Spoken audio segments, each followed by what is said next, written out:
Six signs it's time to make a baby, according to astrology. Hey, I'm Evelyn, a holistic wellness coach specializing in women's hormone health and fertility. But here we go beyond that. From balancing hormones to mastering your emotions and embracing feminine energy, this is your space for all things holistic wellness, empowerment, and transformation. Get ready to reclaim your confidence, elevate your energy, and step into your most magnetic self. If that speaks to you, be sure to hit that subscribe button down below and welcome to the channel. This one's going to be fun, you guys. So for this, you're going to need your exact birth information, date of birth, exact time of birth, which you should be able to find on most birth certificates, and location of birth. Then you're going to follow these instructions, which will take you to a chart like this. In case you're new to the world of astrology, this is your natal chart, a snapshot of the sky at the exact moment of your birth. The chart is divided into 12 sections called houses, and each one represents a different area of your life, such as relationships, career, or health. It also includes all 12 zodiac signs, 10 planetary placements, as well as key asteroids and points, which you'll see inside the wheel. Your natal chart reveals key insights into your personality, strengths, challenges, and life path based on the alignment of these celestial bodies at the time of your birth. So as you can see here, your natal chart is so much more than just your sun sign. There's a deeper story here about who you truly are. The planets you see on the inside of the wheel are your natal planets. This is exactly where the planets were positioned at the time of your birth. And the planets that you see on the outside of the wheel are the transiting planets. This is where the planets are in the sky at this moment in time. Now, we're going to look at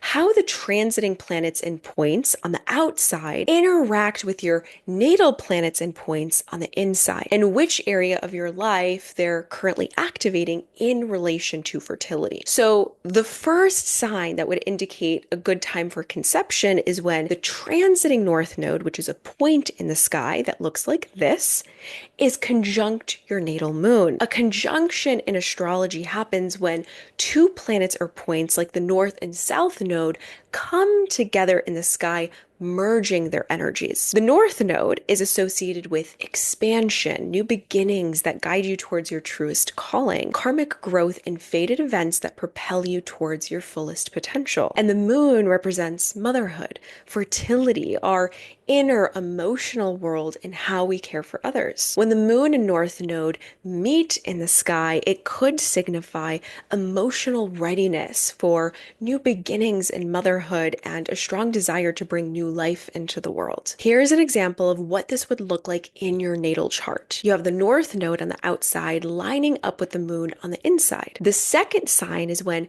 the transiting north node moves through your fifth house. This is the house that governs children, fertility, reproduction, and sex. So when the north node, which represents expansion and new beginnings, transits this house, it can mark a significant period for expanding your family. In this example, we also see this transit happening in the fifth house. The third sign is when the north node aligns with the planetary ruler of your fifth house. Each zodiac sign has a planetary ruler, and this ruler has a really strong influence over the themes of the house and how that area of life is experienced. In this example, we have Pisces in the fifth house, and Neptune is the planetary ruler of Pisces. So we would locate the natal Neptune in the chart. So we want to find Neptune on the inside of the wheel, since these are your natal planets. And if the transiting north node on the outside of the wheel aligns with Neptune on the inside of the wheel, it would also indicate an opportune time for conception. The fourth sign is when Jupiter, the planet of expansion,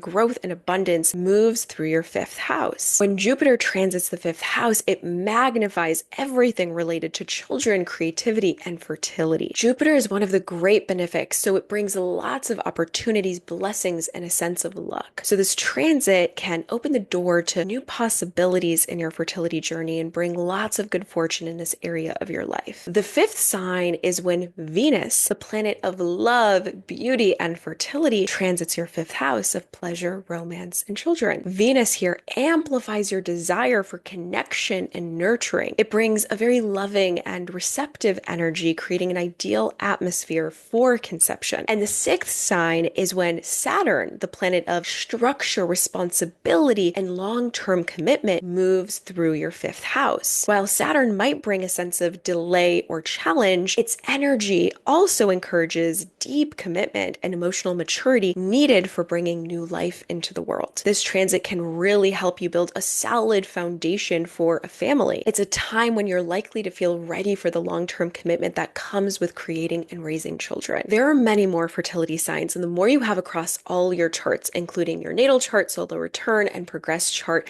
the higher your chances of conception. So if you want a part two, let me know in the comments down below. But now I want to hear from you. Have you ever looked at your natal chart to explore fertility, or do you have any interesting astrology experiences you'd like to share? Drop your thoughts and stories in the comments. I'd love to hear them. And be sure to like, share, subscribe, and I'll see you in the next one.